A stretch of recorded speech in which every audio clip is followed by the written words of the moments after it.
जय श्री माता जी। परम पूज्य श्री माता जी, जब जब धरती पर अधर्म हुआ है, आप आई हो माँ, आप पधारा है माँ। कृपा करके आप इस धरती पर सारे देव देवियों के साथ पधारिए और पूरी धरती को परम चैतन्य कीजिए। सभी संतों को, सभी शुद्धात्मा को ध्यान का सिद्धि प्रदान कीजिए। परम पूज्य श्री माता जी, कृपा करके आप पधारिए। परम पूज्य श्री माता जी, आपके श्री चरण कमल पर कोटि कोटि नमन। कुंडली उठा के बंधन लेंगे।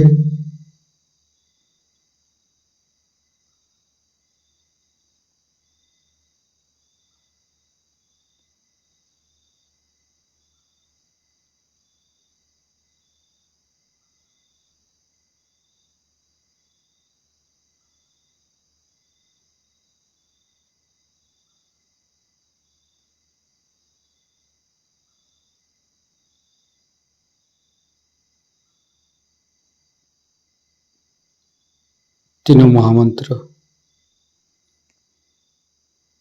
ओम तमेव साक्षात् श्री महालक्ष्मी महासरस्वती महाकाली त्रिगुणात्मिका कुंडली साक्षात् श्री आदिशक्ति माता जी श्री निर्मला देवी नमो नमः। ओम तमेव साक्षात् श्री कल्की साक्षात् श्री आदिशक्ति माता जी श्री निर्मला देवी नमो नमः। ओम तमेव साक्षात् श्री कल्की साक्षात् श्री सहस्रार स्वामिनी मोक्ष प्रदायिनी माता जी श्री निर्मला देवी नमो नमः। गणेश मंत्र।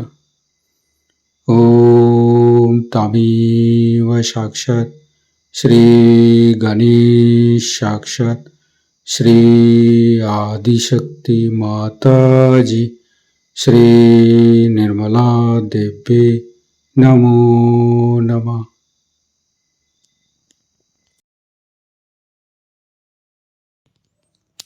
दोनों हाथ खुला हुआ परम पूज्य श्री माता जी की बिंदी को देखते रहेंगे। संपूर्ण चित्त हृदय पर परम पूज्य श्री माता जी कृपा करके हमारे हृदय को स्वच्छ बनाइए। स्वच्छ हृदय कमलासन पर श्री चरण को स्थापित कीजिए माँ। परम पूज्य श्री माता जी, हमारे हृदय में जो कुछ भी है आप ही का बना हुआ है। हमारी सांसें, हमारी रोम रोम आप ही का दिया हुआ माँ। परम पूज्य श्री माता जी, आप ही ने तो हमें शुद्ध आत्मा स्वरूप बनाया। परम पूज्य श्री माता जी, हमारे हृदय पर आइए और हमारी आत्मा को परमात्मा के साथ मिलाइए। परम पूज्य श्री माता जी, आप ही तो दुर्गा जी है, आप ही तो शिव जी है। कृपा करके दुर्गा जी की शक्ति और शिव तत्व हमें प्रदान कीजिए माँ। परम पूज्य श्री माता जी, हम अज्ञानी है, हमारी अज्ञानता के बस में यदि आपकी शान के खिलाफ कोई गलती हुआ हो, कृपा करके क्षमा कर दीजिए माँ। संपूर्ण चित्त मूलाधार चक्र पर, तीनों मूलाधार को देखेंगे। हे आदिशक्ति माँ, कृपा करके हमारे ऊपर कृपा दृष्टि प्रदान कीजिए। हमारे ऊपर प्रभु गणेश की शक्ति प्रदान कीजिए माँ। हे आदिशक्ति माँ, हम कभी अतीत में चला जाते हैं माँ, कभी भविष्य में चला जाते हैं। कृपा करके अतीत और भविष्य झूठा है माँ, कृपा करके हमें मध्य में स्थापित कर दीजिए माँ। परम पूज्य श्री माता जी, आप ही तो प्रभु गणेश है। कृपा करके हमारे तीनों नाड़ी, सातों चक्रों के अंदर समस्त दोषों को, समस्त रोगों को, समस्त बाधाएं दूर कीजिए माँ। संपूर्ण चित्त बाएं मूलाधार, परम पूज्य श्री माता जी, कृपा करके हमारे अंदर अबोधिता और पवित्रता को रक्षा कीजिए माँ। निर्मल गणेश की मंत्र लेंगे। ओम तमेव साक्षात श्री निर्मल गणेश साक्षात श्री आदिशक्ति माता जी श्री निर्मला देव्ये नमो नमः। बाएं हाथ श्री माता जी की तरफ, दाहिने हाथ धरती पर। परम पूज्य श्री माता जी हमारे बाएं मूलाधार में समस्त दोषों को, समस्त बाधाएं को ये दाहिने हाथ तले होते हुए धरती पर विलीन कर दीजिए माँ।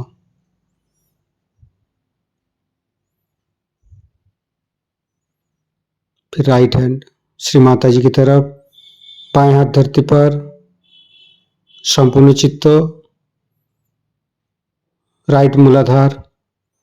परम पूज्य श्री माता जी, आप ही तो राक्षसंती है, आप ही तो राक्षस अग्नि है। कृपा करके हमारे अंदर राक्षस प्रवृत्ति को नष्ट कीजिए माँ। परम पूज्य श्री माता जी, कृपा करके आप श्री कार्तिक जी रूप में हमारे राइट मूलाधार पर आइए और समस्त दोषों को, समस्त रोगों को दूर कीजिए। श्री कार्तिक के मंत्र लेंगे। ओम तमेव साक्षात श्री कार्तिके साक्षात श्री आदिशक्ति माता जी श्री निर्मला देव्ये नमो नमः। फिर धीरे धीरे चित्त को मध्य मूलाधार, परम पूज्य श्री माता जी, कृपा करके हमारे अंदर दया कीजिए, कृपा कीजिए, हमारी क्षमा को स्वीकार कीजिए। परम पूज्य श्री माता जी, कृपा करके हमारे मध्य मूलाधार पर आइए और मध्य मूलाधार के अंदर समस्त दोषों को दूर कीजिए माँ। हे आदिशक्ति माँ, आप ही तो गौरी माता है। कृपा करके हमारे मध्य मूलाधार पर आइए। गणेश गौरी माता की मंत्र लेंगे। ओम तमेव साक्षात श्री गणेश गौरी कुंडली माता साक्षात श्री आदिशक्ति माता जी श्री निर्मला देव्ये नमो नमः। संपूर्ण चित्त मध्य मूलाधार पर रखेंगे। ओम गंग गणपते नमः 4 बार करेंगे। ओम गंग गणपतये नमः। ओम गंग गणपतये नमः। ओम गंग गणपतये नमः। ओम गंग गणपतये नमः। साक्षात श्री आदिशक्ति माता जी श्री निर्मला देव्ये नमो नमः। संपूर्ण चित्त मध्य मूलाधार पर रखेंगे। गणेश अथर्वशीष पाठ करेंगे।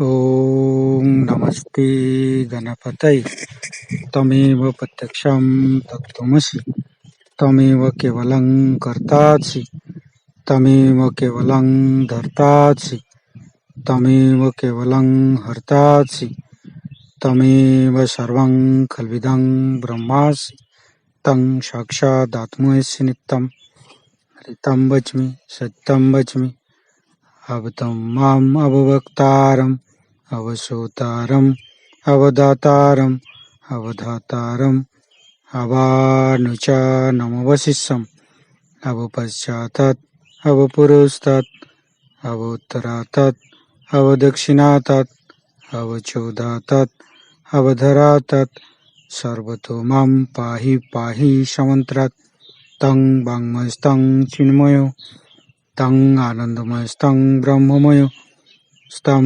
सच्चिदानन्दादित्यसि स्तं प्रत्यक्षं ब्रह्मासि स्तं ज्ञानमयो विज्ञानमयोऽसि सर्वं जगदं तत्तो जयते सर्वं जगदं तत्तोत्तिष्ठति सर्वं जगदं त्वयि लयमुच्यते सर्वं जगदं त्वयि पत्येति तं भूमिरापो नालो नीलो नमः स्तं चत्वारि वाक्पदानि स्तं गुणत्रयातीतो स्तं देहत्रयातीतो स्तं कालत्रयातीतो स्तं मूलाधारसितोत्सि नित्यं स्तं शक्तित्रयात्मक स्तं योगिनो ध्यायन्ति नित्यं स्तं ब्रह्मा स्तं विष्णु स्तं रुद्रस्तं इन्द्रस्तं अग्निस्तं वायुस्तं सूर्यस्तं चन्द्रमास्तं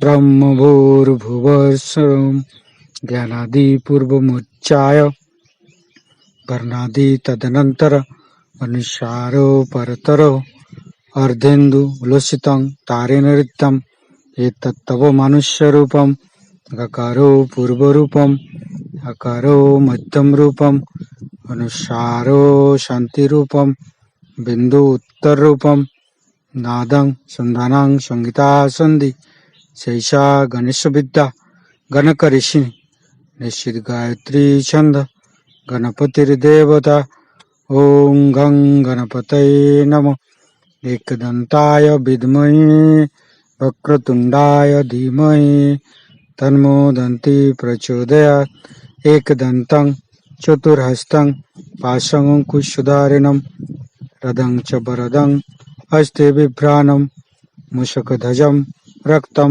लम्बोदरं शूर्पकर्णकं रक्तवाससं रक्तगन्धानुलिप्ताङ्गं रक्तपुष्पे सुपूजितं भक्तानुकम्पिनं देवं जगत्तारणमच्युतम् आविर्भूतं च सृष्ट्यादौ प्रकृते पुरुषोत्तरम् एवं ध्यायन्ति यो नित्यं स योगी योगिनो वर नमो बृहत्पतये नमो गणपतये नमो पमतपतये नमस्ते अस्तु लंबोदराय दंताय विघ्ननाशिने श्रीविसुताय श्रीवरदमूर्तये नमो नमः साक्षात् श्री आदिशक्ति माताजी श्री निर्मला देवी नमो नमः।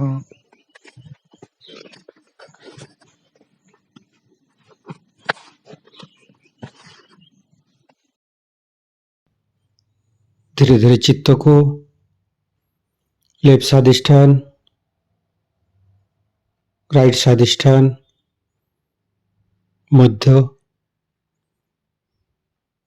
फिर चित्त को राइट नाभि लेफ्ट नाभि मध्य नाभि, फिर तीनों हृदय तीनों विशुद्धि फ्रंट आज्ञा बैक आज्ञा।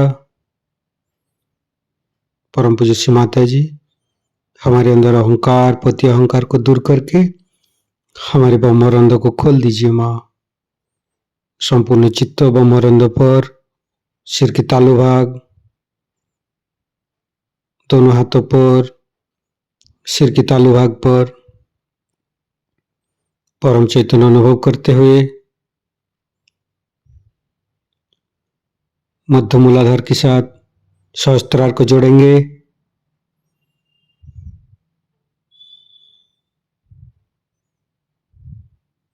लेफ्ट मूलाधार के साथ सहस्त्रार को जोड़ेंगे।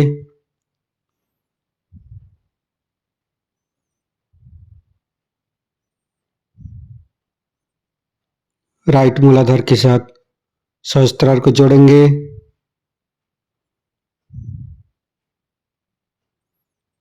फिर संपूर्ण चित्त सहस्त्रार पर रखेंगे। परम पूज्य श्री माता जी, हमें निर्विचारिता प्रदान कीजिए माँ। हमें ध्यान का स्थिति दीजिए माँ। निर्विचारिता का मंत्र लेंगे। ओम तमेव साक्षात श्री निर्विचारिता साक्षात श्री आदिशक्ति माता जी श्री निर्मला देवे नमो नमः। संपूर्ण चित्त सहस्त्रार पर हे आदिशक्ति माँ, कृपा करके हमारे ऊपर ऐसी कृपा कीजिए ताकि आपकी अमृत वाणी को हम सहस्त्रार से सुन सकूं। संपूर्ण चित्त सहस्त्रार पर परम पूज्य श्री माता जी की अमृत वाणी हम सहस्त्रार से ग्रहण करेंगे।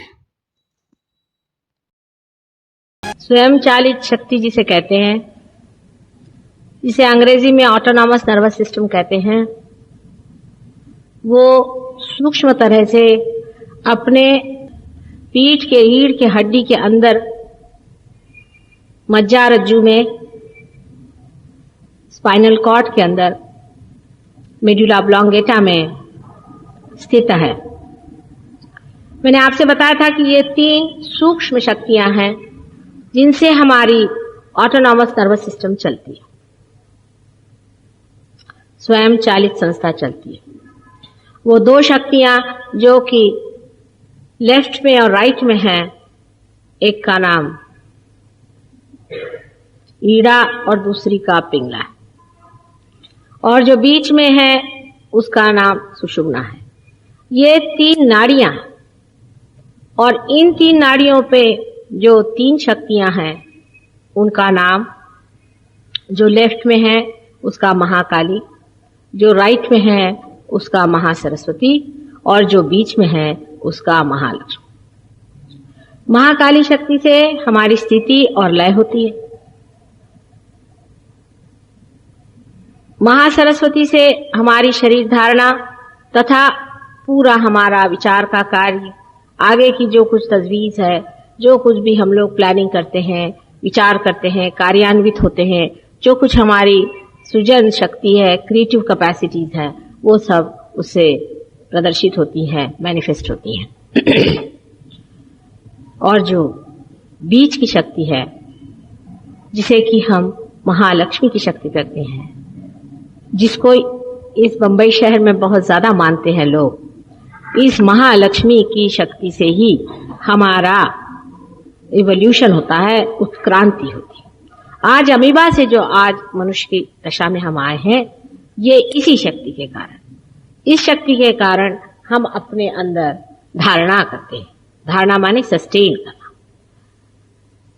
हर एक वस्तु मात्र में जो धारणाएं हैं, जैसे मैंने आपसे कल बताया था कि कार्बन में 4 वैलेंसीज हैं।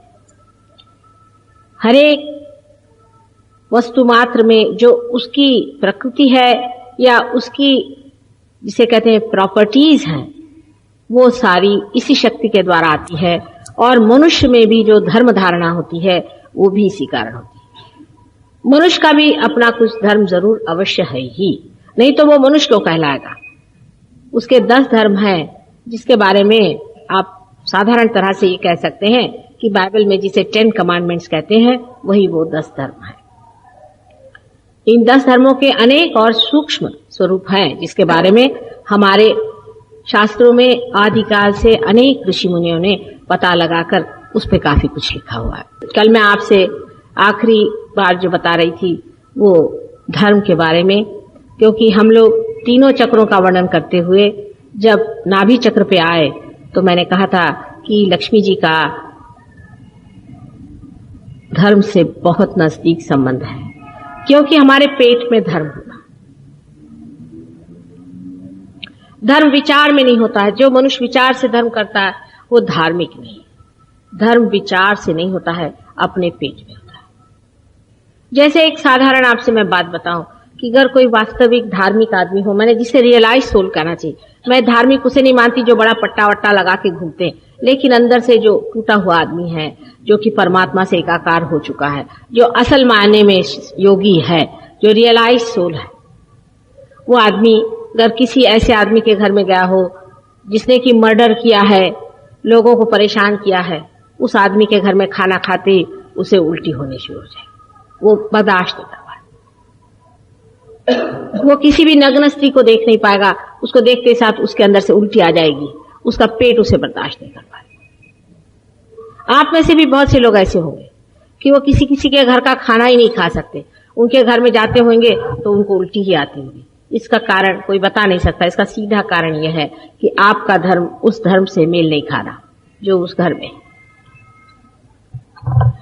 बहुत सारी बातें इस प्रकार आपने अपने जीवन में भी अनुभव की होगी, जिसका उत्तर आपने पाया नहीं होगा। जब हमारा धर्म शिथिल हो जाता है या जब मनुष्य का धर्म गिरने लग जाता है, जिस वक्त उसके धर्म की हानि होने लग जाती है, धीरे धीरे वो कॉम्प्रोमाइज करने लगता है जिंदगी के साथ। जब उसका कॉम्प्रोमाइज शुरू हो जाता है, धीरे धीरे वो कमजोर होता जाता है। जैसे ही वो कमजोर हो जाता है, कभी कभी उस पर कुछ पिशाच भी आ जाते हैं, कभी कभी वही स्वयं एक पिशाच हो जाता है। मनुष्य जब धर्म से गिर जाता है तो वो राक्षस योनि में ही उतर सकता है, क्योंकि जानवरों की योनि में तो अब वो जा नहीं सकता और देवताओं की योनि में जा नहीं सकता। तो जब वो मनुष्य होकर के और अपने धर्म से च्युत हो जाता है, तब वो कहां जाएगा? उसको राक्षस योनि में ही जाना पड़ता है या उसे नर्क की गति में जाना पड़ता है। अब नर्क है या नहीं, इसकी कोई सिद्धता है कि नहीं, इसका प्रूफ क्या है, साइंटिफिकली माता जी दिखाइए, सो बात हो नहीं सकती। लेकिन हाँ, ये बात जरूर है कि आपको मैंने आज भी सवेरे दिखाया है और कल भी दिखाया है कुंडलिनी का स्पंदन, जिससे आप देख सकते हैं। कुंडलिनी का स्पंदन आप देख सकते हैं अपने आंख से, हालांकि अभी तक आप पार नहीं हुए, और जो लोग पार हो गए हैं उन्होंने भी उस शांति को अनुभव कर लिया जिसकी मैं बात कर रही हूं, उस निर्विचारिता की, जहां मनुष्य साइलेंट हो जाता है, अंदर सब विचार उसके रुक जाते हैं और वो साक्षी होकर के देखने लग जाता है। ये घटना घटित होती है, इसका कौन सा साइंटिफिक प्रूफ देख सकते हैं जो कि आप ही के अंदर घटित होती है? समझ लीजिए कोई अच्छा सुंदर आप संगीत सुन रहे हैं और आप कहें इसका आनंद आ रहा है, इसकी साइंटिफिक कोई वो दीजिए, तो कैसे देंगे? आप हो जाते हैं, आपके अंदर ये घटना हो जाती है और आपके अंदर से ठंडी ठंडी सी लहरें चलने लगती। ये कल आप में से बहुत लोगों को हुआ और उन्होंने इसका अनुभव भी लिया और बहुतों को उसका फायदा भी हुआ होगा और आगे भी इसमें आगे बढ़ना चाहिए। जिन लोगों ने गहराई से इस बात को पकड़ा और आगे चले हैं, वो आज कहां से कहां पहुंच गए। संसार में रहते ही हुए वो कितने ही ऋषि मुनियों से ऊंचे हो गए हैं और कितने ही लोगों को वो पार भी करें और कितने ही को वो ठीक भी करें। कैंसर जैसी बीमारियां भी हमारे यहाँ, एक साधारण स्कूल के शिक्षक हैं, उन्होंने कितने लोगों का कैंसर ठीक किया और बहुत पहुंचे हुए आदमी हैं, हालांकि वो बहुत ही साधारण एक शिक्षक है, बहुत पहुंच गए हैं। और कुंडलिनी शास्त्र में एकदम उसके बिल्कुल समझ लीजिए कि बड़े समझदार, इतना उनमें ज्ञान आ गया है कुंडलिनी शास्त्र पे कि आप आश्चर्यचकित हो जाएंगे कि इस इंसान के अंदर इतना ज्ञान कहां से आया। अभी तक तो आपने कुछ जाना ही नहीं। जब जानना शुरू हो जाता है तो प्रगाढ़ ज्ञान जितना भी है सब अंदर से बहना शुरू होता है, क्योंकि पहले शक्ति आनी चाहिए जानने की, जिसमें जानने की शक्ति नहीं, अगर आपके अंदर सुनने की शक्ति नहीं तो आप क्या समझ पाएंगे मैं क्या कह रही हूं। आपके अंदर अगर देखने की शक्ति नहीं तो आप क्या देख पाएंगे जो मैं दिखा रही हूं। इसलिए पहले वो सूक्ष्मतर आपकी चेतना हुए बगैर ये कार्य हो नहीं सकता। कल एक साहब आए थे, वो मुझसे कहने लगे कि मेरे भाई की तबीयत, एक आपके शिष्य है, वो ठीक नहीं कर पाए और हमें कोई आपके प्रति श्रद्धा नहीं है। तो मैंने कहा, भाई अगर तुम्हें मेरे प्रति श्रद्धा भी नहीं है तो तुम यहाँ किस सिलसिले में आए?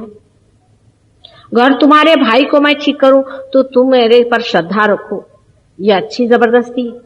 मैंने कोई आपसे रुपया पैसा नहीं लिया, आपका क्या मेरे ऊपर अधिकार है कि मुझसे आप कहें कि मैं आपके भाई को ठीक करूं? आप इतने अधिकार से मुझसे कह रहे हैं कि मेरी कुंडलिनी आप जागरूक कर दीजिए, तो आखिर कोई अधिकार क्या चीज का है? आपका अधिकार यही है कि आपने मुझे मां माना, आपने मेरे ऊपर श्रद्धा रखी, नहीं तो आपसे तो मुझे कुछ लेने का है ही नहीं, ना आप कुछ मुझे दे सकते। लेकिन अगर आपके अंदर जरा भी श्रद्धा नहीं, तो आप ही सोचिए ये जो सारे देवता बैठे हुए चक्रों पे हैं, ये क्या इस बात को मान्य कर लेंगे कि आपका कोई भी विश्वास मुझ पर ना हो, कोई भी विश्वास इन देवताओं पे नहीं हो, भगवान पे कोई विश्वास नहीं हो, सबको आप सुबह शाम गालियां दे रहे हैं और वो क्या आपके लिए दौड़ दौड़ के काम करेंगे? अरे एक साधारण अधिकारी कोई होता है तो उसका इतना प्रोटोकॉल होता है, तो उस परमात्मा का कितना प्रोटोकॉल होगा? हम लोग कितने अहंकारी हो गए हैं कि हम सोचते हैं हमारी कुंडलिनी जागृत हो जाए, हमारा ये हो जाए, हमारा वो हो जाए, और हमें बिल्कुल ही परमात्मा के प्रति श्रद्धा नहीं, हम बड़े लाट साहब हैं तो बैठे रहिए। ऐसे लोगों को जागृति होना बहुत कठिन है, मैं पहले ही बता दूं। जरूरी है कि आप श्रद्धा से आए। श्रद्धा किसानों में बहुत होती है। मैं राहुरी गई थी, मुझे आश्चर्य हुआ, हजारों आदमी आए थे, 5-5, 6-6 हजार के क्राउड्स में खड़ा खड़ लोग पार हो रहे थे। तो कह रही कैसे ये धरती माँ के पुत्र हैं, कितने जल्दी ये पार हैं। थोड़े बहुत पढ़े लिखे भी थे, कुछ रईस लोग भी थे, ऐसा नहीं था कि बिल्कुल ही अनपढ़ लोग थे, कुछ अनपढ़ भी थे, लेकिन सब लोग पार बहुत जल्दी होते थे। तो मैंने उनसे पूछा क्या बात है? कहले माँ हमें तुम्हारे पर बड़ी श्रद्धा हो गई। तो हमने कहा क्यों श्रद्धा हुई? कहले हमको है ही, हम खेती वाले लोग हैं, हम बगैर श्रद्धा के खेती कैसे करें? खेती तो हो ही नहीं सकती बगैर श्रद्धा के। सही बात है, श्रद्धा के बगैर खेती नहीं हो सकती। मनुष्य जब सोचता है कि जमीन किस तरह से एक बीज है, उसको उगाती है, अपने आप उसमें से इतने फल देती और कुछ नहीं चाहती कि हम उसे दें, उसको देख करके मनुष्य जरूर आश्चर्यचकित होता है और देखता है कि कितना बड़ा मिराकल है, कितना बड़ा आश्चर्य है। और हम लोग यहाँ पर बाजार में जाके खरीदते हैं तो हमें we take it for granted, हमको लगता ही नहीं है कि ये कोई विशेष बात हो, ये कोई मिराकल। परमात्मा के प्रति श्रद्धा होना एक सहज बात, अत्यंत सहज है, क्योंकि जो कुछ भी हमें मिला है, सोचिए आज हम अमीबा से भी इंसान हुए हैं तो अपने बूते पर नहीं हुए हैं। परमात्मा ने ही अनेक बार संसार में अवतार लेकर के, उन्होंने 10 अवतार संसार में लिए थे और उन 10 अवतारों में से उन्होंने हर अवतार में अत्यंत मेहनत करके और आप लोगों को आज इस दशा में लाके छोड़ा। ये बात सही ये है या नहीं, इसको तो हम बाद में साक्षात कराएंगे। हमने आपसे कल ही कहा था कि एज अ साइंटिस्ट आप अपनी सिर्फ बुद्धि खुली रखें, उसके बाद हर एक चीज का साक्षात आपको हम करा सकते हैं। ऐसे परम शक्तिमान परमात्मा के सामने हमको नतमस्तक होकर ही आना चाहिए। जो मनुष्य अपने को परमात्मा से भी ऊंचा समझता है वो बैठा रहे, पर एक माने में है मनुष्य को परमात्मा ने अपने से ऊंचा बनाया, ये बात सही है। एक माने में जहां परमात्मा भी हार जाता है और हम भी हार जाते हैं, वो है कि आपको परमात्मा ने स्वतंत्रता दी है। आपको अपनी उत्क्रांति, इवोल्यूशन, मनुष्यता के लेवल पे आने पर, इस प्लेन पर आने पर स्वतंत्रता से ही ढूंढनी पड़ेगी। आप पे जबरदस्ती हम नहीं कर सकते कि हम चाहे कि आपको मंत्र मुग्ध कर दें, कि आपको हम बेहोश कर दें, कि आपको ट्रांस में डाल दें, आपको बेवकूफ बना ले। इस तरह से नहीं हो सकता। पूरे होश, पूरी अवेयरनेस में आप इसका चयन करना होगा, इसका डिसीजन लेना पड़ेगा, इसको मान्य करना पड़ेगा कि हाँ मैं परमात्मा के रास्ते पे चलने वाला हूं, मुझे परमात्मा की शक्ति जाननी है, तभी होगा। इस माने में आप सबसे ही ऊंचे। प्राणी मात्र में ये प्रश्न नहीं रहता है, ये प्रश्न मनुष्य का है और मनुष्य के सामने परमात्मा इसीलिए झुक गया कि उसका इवोल्यूशन, उसकी उत्क्रांति इस दशा में आने पर स्वतंत्रता के बगैर हो ही नहीं सकती। क्योंकि अगर आपको हमें राजा बनाना है तो आपको अपनी स्वतंत्रता में ही हम राजा बना सकते हैं। अगर आप स्वयं परतंत्र हैं और आप अगर हमारी वजह से कोई कार्य कर रहे हैं तो हम आपको कैसे राजा बनाएंगे? ये सबसे बड़ा लिबरेशन है, सबसे बड़ी मुक्ति है। और सबसे बड़ी मुक्ति के लिए पहले मनुष्य की बुद्धि थोड़ी बहुत स्वतंत्र होनी चाहिए, उसका डिसीजन स्वतंत्रता से होना चाहिए। हर एक आदमी को पूर्ण स्वतंत्रता से इस बात को स्वीकार करना चाहिए कि हाँ हम इसको चाहते हैं। पूर्ण श्रद्धा का मतलब ही अत्यंत स्वतंत्रता है।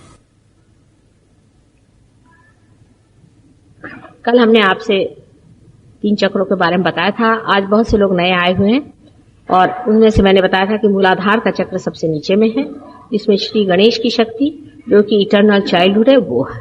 और इसका जो महत्वपूर्ण पॉइंट मैंने बताया था कि मूलाधार जो देवी जी का, गौरी जी का, या जिसे कहना चाहिए कुंडलिनी शक्ति का स्थान है त्रिकोणाकार, उससे नीचे, ऊपर नहीं, उससे नीचे।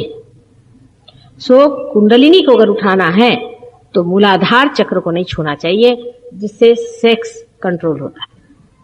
मूलाधार चक्र का संबंध सेक्स से है, क्योंकि श्री गणेश एक छोटे से बालक हैं और उन्हें छोटे बालकों का इस मामले में कुछ मालूम नहीं होता, वो अबोध होते हैं, उनमें इनोसेंस होता है। कुंडलिनी जागरण में या एवोल्यूशन में मनुष्य के कोई भी सेक्स का हाथ नहीं है, वो पहले ही से सब्लिमेटेड है। किंतु मनुष्य का इस वक्त उल्टा ही संबंध है, वो ऐसा कि जब वो परमात्मा के सामने अपने हाथ फैलाए और ये चाहे कि अपनी कुंडलिनी जागृत हो, तो वो जान ले कि कुंडलिनी मेरी माँ है, सदा सर्वदा मेरे साथ रहने वाली मेरी पवित्र माँ है, और उसके प्रति अत्यंत पवित्र बालक जैसे उनके प्रति अपना विचार रखे, जैसे श्री गणेश का गौरी जी के प्रति था। बाद में अपने देश में तांत्रिक लोगों ने आकर के यही सारा विपर्यास कर दिया। कभी अगर टाइम होगा तो उस पर भी बताऊंगी मैं तांत्रिक पर बात यह कि यही विपर्यास करके उन लोगों ने सारा सर्वनाश इस देश में फैलाया। लेकिन जो सत्य होता है वो अटूट रहता है, बना रहता है। अपना देश भारतवर्ष वास्तविक योग भूमि है, इतनी बड़ी योग भूमि है कि यहाँ पर कोई भी मिथ्या ज्यादा देर नहीं चल सकता, ये बात सही। और इसीलिए आज भी इस देश में ये कार्य हो सका है। नहीं तो इस देश में अनेक प्रयत्न हुए हैं कि इस देश की पवित्रता टूट जाए, लेकिन टूट नहीं सकी। अनेकों ने की, अभी तक ऐसे बहुत से लोग हुए हैं कि जो गंदी बातें फैला रहे हैं, लेकिन ये देश उस तरह से नहीं टूट सका जैसे कि पाश्चिमात्य देशों में पूरी तरह से नष्ट भ्रष्ट हो गए। कितनी कमाल की बात है कि हमारे देश में अभी तक ये पवित्रता का संबंध माँ बेटे का बना हुआ। दूसरा चक्र हमारा जो है, मैंने आपसे स्वादिष्टान चक्र बताया था, जिससे कि हम सारे क्रिएटिव वर्क करते हैं और जिसकी शक्ति जो है सरस्वती है। तीसरा चक्र मैंने लक्ष्मी जी और नारायण मैंने विष्णु जी का बताया था। इस चक्र के चारों तरफ जो जगह बनी हुई है, इस जगह में ब्रह्मा जी ने सारी सृष्टि बनाई हुई है, और ये जो सृष्टि बनाई हुई है, इस सृष्टि को आज की इस दशा में भवसागर कहते हैं। उसकी अनेक दशाएं हैं, स्टेजेस हैं, इस दशा में उसे भवसागर कहते हैं। इसीलिए हम कहते हैं कि भवसागर से तराओ, भवसागर से बचाओ, भवसागर है जो हो गया सो सागर, बना हुआ सागर। इस सागर में, इस संसार में जो हम आए हुए हैं, आज जो संसार में हम रह रहे हैं, इसी को भवसागर कहना चाहिए। और युग में आज कलयुग है, ये भी बात सही है। आज कलयुग है, अत्यंत घोर तरह का कलयुग है, और साथ ही साथ सतयुग भी शुरू हो गया। कलयुग चल रहा है, उसी के साथ साथ सतयुग भी शुरू हो गया। इस भवसागर में हमारे अंदर एक बड़ी महान शक्ति बार बार अवतरित हुई है। ये विराट का चित्र है और विराट का ये भवसागर है। इस शक्ति का नाम है गुरु संपदा। आदि गुरु दत्तात्रेय, इन्होंने इस संसार में अनेक बार जन्म लिया। आदिनाथ, जिसको कि जैन लोग मानते हैं, उन्हीं का अवतरण है। उसके बाद दत्तात्रेय जी भी उन्हीं का अवतरण है। राजा जनक उन्हीं का अवतरण है। जिसे हम नानक और नानकी कहते हैं, वो भी जनक और जानकी ही है। और मोहम्मद साहब भी इन्हीं का अवतरण है, और उनकी लड़की जो फातिमा थी वो भी जानकी थी। उसके जो दो लड़के थे वही लव और कुश थे। वही आगे जा करके संसार में आने के बाद अनेक बार उनके जन्म होते हैं। वो पहले लव और कुश थे, लव और कुश के बाद वो महावीर और बुद्ध, इन दोनों के रूप में जन्म लेकर इस संसार में आए। और उसके बाद उन्होंने फातिमा के 2 लड़के जिनको हसैन और हुसैन कहते थे, उनके रूप में जन्म लिया। ये बात सत्य है या नहीं, इसको आप फिर से कुंडलिनी पे साक्षात करें। जैसे कि एक मुसलमान डॉक्टर जो कि ईरान में रहते हैं, लंदन में मेरे पास आए और मुझसे कहने लगे कि मुझे बहुत बुरी तरह का कैंसर हो गया है माँ, और मैं इसे कैसे ठीक करूं। मैंने कहा तुम तो मुसलमान हो और तुम्हारा विश्वास कोई भी और गुरुओं पे तो हो नहीं सकता सिवाय मोहम्मद साहब के। तो उनका हाँ। मैंने कहा फिर मैं तुम्हारा कैंसर नहीं ठीक कर सकता।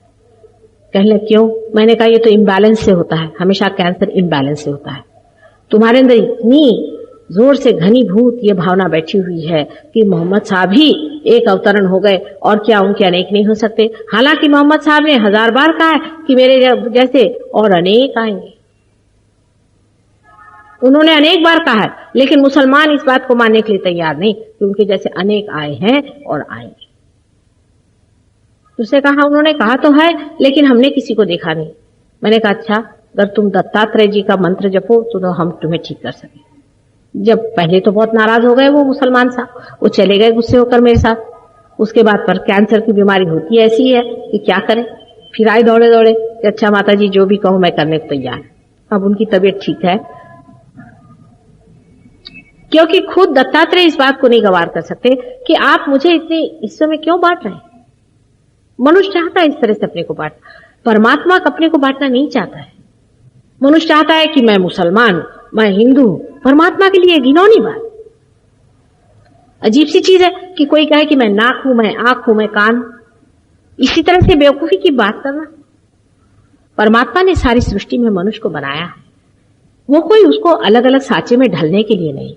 एक ही वृक्ष पर अनेक फूल खिले हुए हैं, उन फूलों को लेकर के, उनको तोड़ करके, उनको मार करके आप लोग आपस में झगड़े कर रहे हैं कि ये धर्म अलग है, वो धर्म अलग है।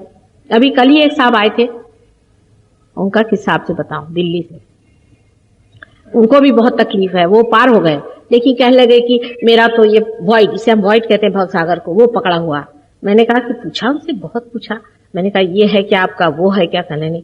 मैंने कहा आप क्या जनसंघी है? कहने हाँ मैं मन से तो बड़ा जनसंघी हूं। मैंने कहा इसीलिए हो रहा है। मोहम्मद साहब को बैठ के नमाज पढ़ो, थोड़ी देर मुसलमान हो जाओ। कहने माता जी क्या करें आप? मैंने कहा होके देखो,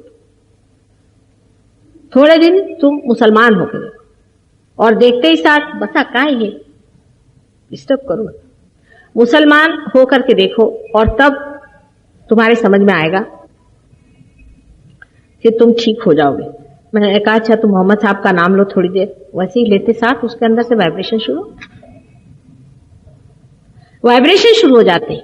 जो बात मैं कह रही अगर झूठ हो तो आप वाइब्रेशंस पे जान सकते हैं, फौरन आपके वाइब्रेशंस बता देंगे सत्य क्या है झूठ क्या है। एब्सोल्यूट जो चीज अभी तक आपको पता ही नहीं, माँ कह रही ये सच्चा है कि वो कह रहे वो सच्चा है, तुम हर एक चीज का देख लो, इसका प्रत्यक्ष सामने।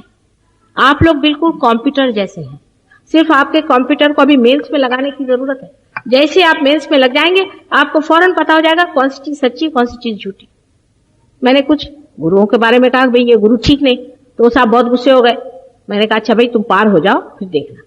उसके बाद अब उनका ये हाल है कि वो जो गुरु का कोई नाम लेता तो कहते हे भगवान किसका नाम लिया, भागते हैं वहां। जो सच्चा और झूठा है उसको पहचानना ही चाहिए। क्या मुझे ये नहीं कहना चाहिए कि जो सच्चा है वो सच्चा है, जो झूठा है वो झूठा है? आप अगर कबीरदास को पढ़े, उन्होंने तो पूरे अपने कबीरदास की जितनी सुक्तियां हैं सब में ऐसा निकाला कि ये चोले वाले और ऊपर से झगड़े लगाने वाले और ये करने वाले और ये जो साधु पैसे लेते हैं और ये जो ढकोसलेबाजे हैं और ये जो तांत्रिक है, सबको उन्होंने एक एक को ऐसा लताड़ के रखा है। जो खेचरी करते हैं दुनिया भर की, सबको खूब ठीक ठीक करके रखा है। लेकिन कबीरदास को कौन पढ़ेगा? हिंदी भाषी लोगों में से कबीरदास किसी ने नहीं पढ़ा होगा, मैं आपसे बता दूं। मनोहर कहानियां, फिर वो एमए इन हिंदी होंगे तो भी वो मनोहर कहानियां ही पढ़ते रहे। ये मनुष्य की वृत्ति है। आज हिंदुस्तान की मनुष्य की वृत्ति बहुत उथली हो गई। कबीरदास को पढ़िए तो रोंगटे खड़े जाए।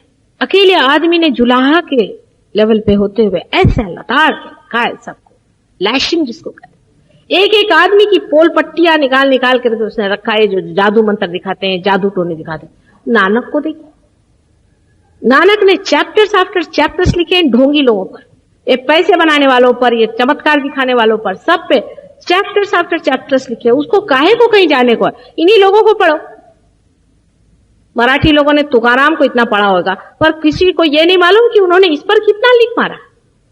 और मालूम भी होगा तो भी आंख बंद करके आमचे गुरु आहेत, वो तो मराठियों के तो ऐसा स्टैम्प पोस्ट जैसे गुरु चिपक जाते, उसको आप बोल नहीं सकते। फिर तुमचे गुरु कौन? तो वो वहां के गुरु हैं। अच्छा, उनका क्या नाम? अब आपने उनको मान लिया। और क्या वो मेरी बीबी को लेके भाग गए तो भी हर जाने, मेरे लिए वो मां हो गई। और गुजरातियों को तो टाइम ही नहीं, सब पैसा इकट्ठा कर। भगवान का थोड़ा बहुत दीप दाप दिखा दिया, हो गया काम खत्म। चलो, इस दशा में हम लोग आ गए हैं।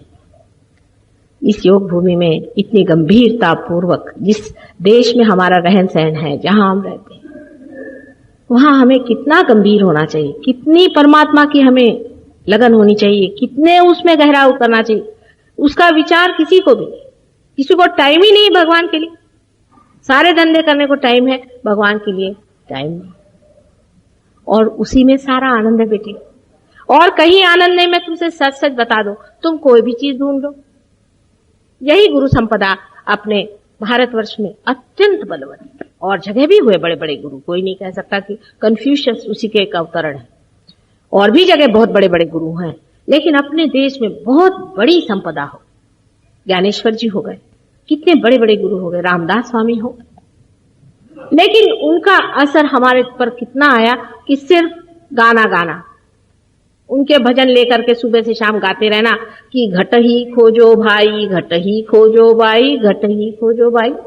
अरे भाई, ये तो उन्होंने प्रिस्क्रिप्शन दिया कि घट को खोजो, तुम लोग वही गाते फिर रहे हो कि घट ही खोजो, घट ही खोजो। अब खोजोगे कब? कबीरदास का भजन बहुत शौक से लोग गाते हैं। उन्होंने गाया है कि शून्य शिखर पर अनहद बाजी। बिल्कुल कुंडलिनी का सारा वर्णन देख चुके हैं। मतलब कोई नई बात थोड़ी ना मैं कहने वाली हूं आपसे। सारा उन्होंने ईड़ा पिंगला सुखमन नाड़ी रे सब उन्होंने गा दिया है, कह दिया। वो बैठकर हारमोनियम लेके तबला बजा बजा करके खूब जोर जोर से लोग गा। अरे भाई, गा क्या रहे हो? कबीरदास क्या गा रहे हो? उसमें क्या लिखा?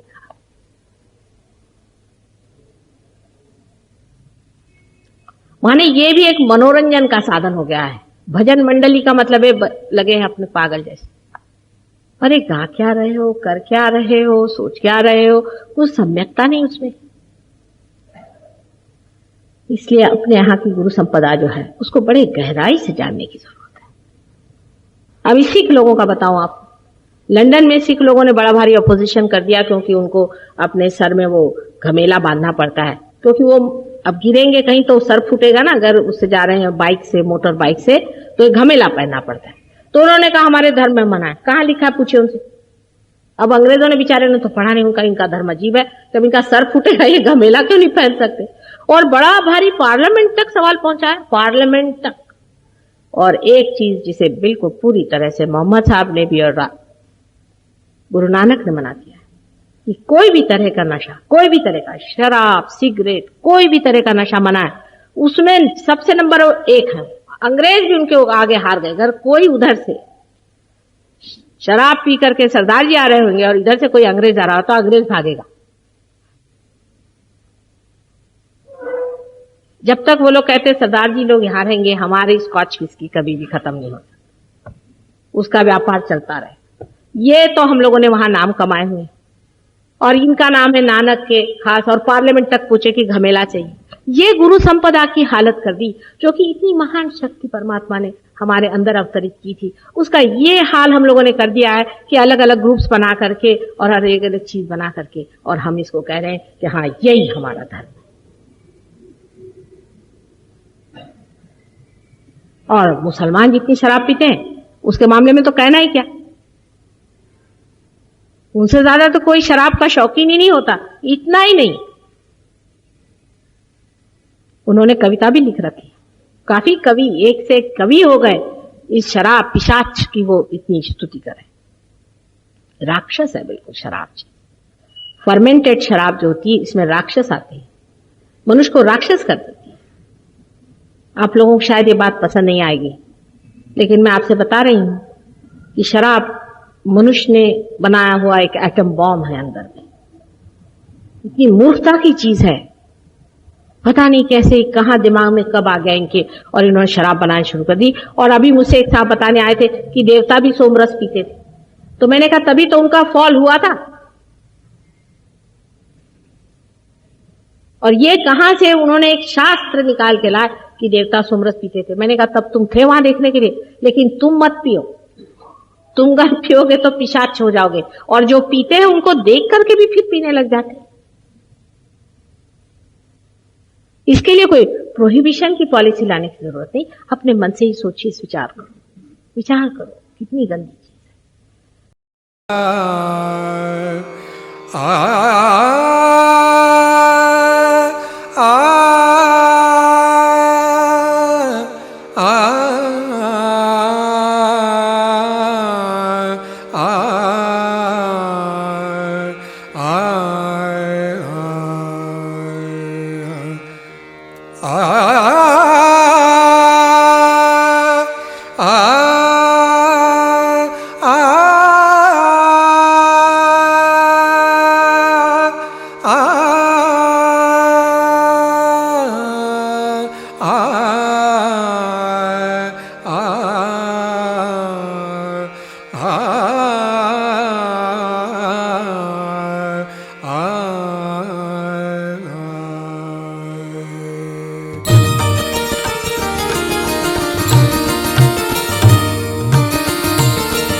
आज मोरी लाज रखली जो, आज मोरी लाज रखली जो, आज मोरी लाज रखली जो, आज मोरी लाज रखली जो। मोरी विपदा दूर करो, मोरी विपदा, मोरी विपदा दूर करो, मोरी विपदा दूर करो। आज मोरी लाज रखली जो,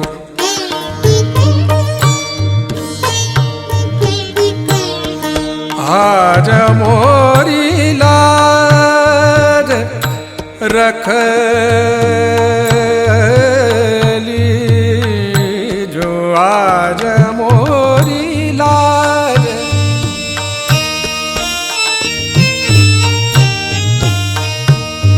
मोरी लाज,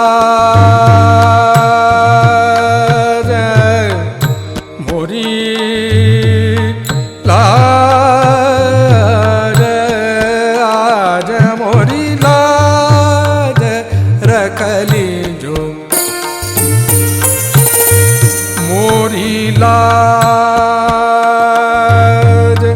मोरी लाज, मोरी लाज रखली जो, आज आज मोरी लाज रखली जो, आज मोरी लाज।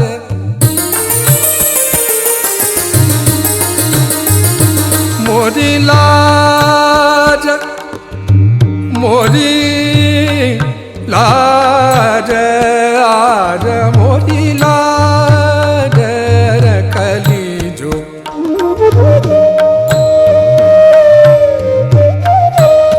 मोरी लाज रखली जो, मोरी लाज, आज मोरी लाज रखली जो, आज मोरी लाज रखली जो।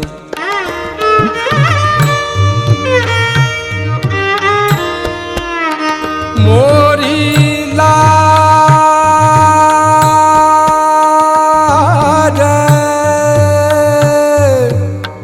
मोरी लाज रखली जो, आज मोरी लाज रखली जो।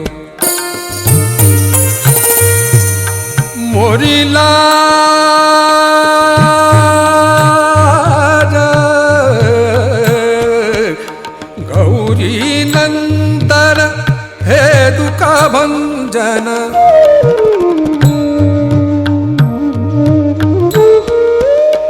गौरी नंदन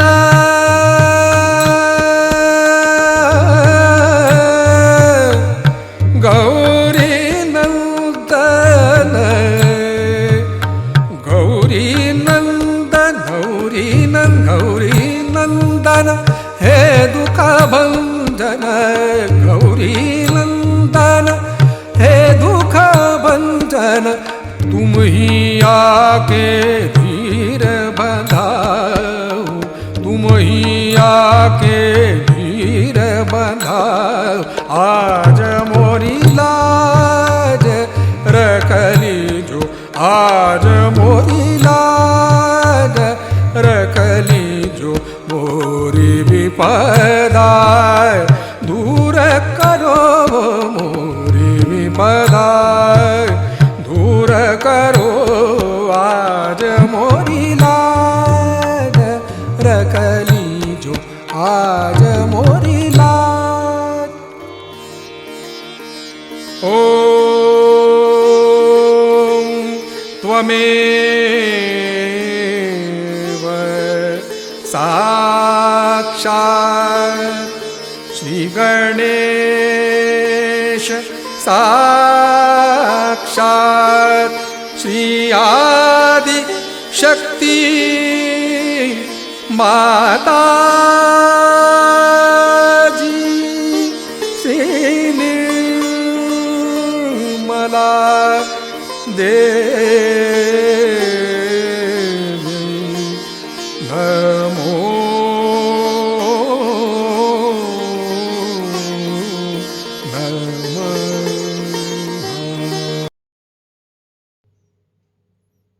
हे आदिशक्ति माँ, आप जी आज दयन करा के हमको परम चैतन्यत किए, हमें निर्विचारिता स्थिति प्रदान की है। इसके लिए माँ आपको कोटि कोटि नमन। हे आदिशक्ति माँ, आप ऐसे ही हमारे साथ छत्र छाया बन के रहिए, परम चैतन्यत प्रदान करते रहिए। माँ कुंडली उठा के बंधन लेंगे।